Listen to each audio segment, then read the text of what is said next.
দেশব্যাপী আঞ্চলিক গ্রামীণ ব্যাংক ধর্মঘটের প্রভাব রাজ্যে পড়ল। রাজ্যের সমস্ত গ্রামীণ ব্যাংকের শাখার কর্মচারী অফিসাররা ধর্মঘটে সামিল হয়েছেন।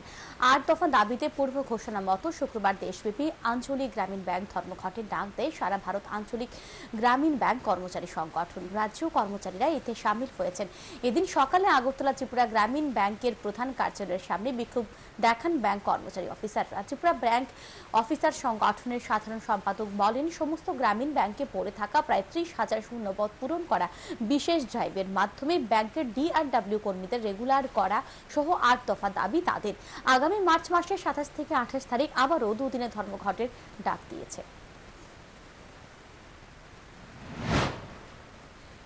কোয়ালিফাইড IBPS পরীক্ষা এক্সাম দিয়ে অল ইন্ডিয়া এক্সাম কমপ্লিট করে এখানে আসছে। এসে দেখা হচ্ছে কি জাতীয় ব্যাংকগুলিতে, কমার্শিয়াল যে ব্যাংকগুলো আছে ওদের এখানের যে নিয়ম কানুনগুলি, সার্ভিস রুল বলুন, সেই প্রমোশন রুল বলুন, লিভ রুল বলুন, আমাদের গ্রামীণ ব্যাংকের সাথে মানে প্রচুর গ্যাপ।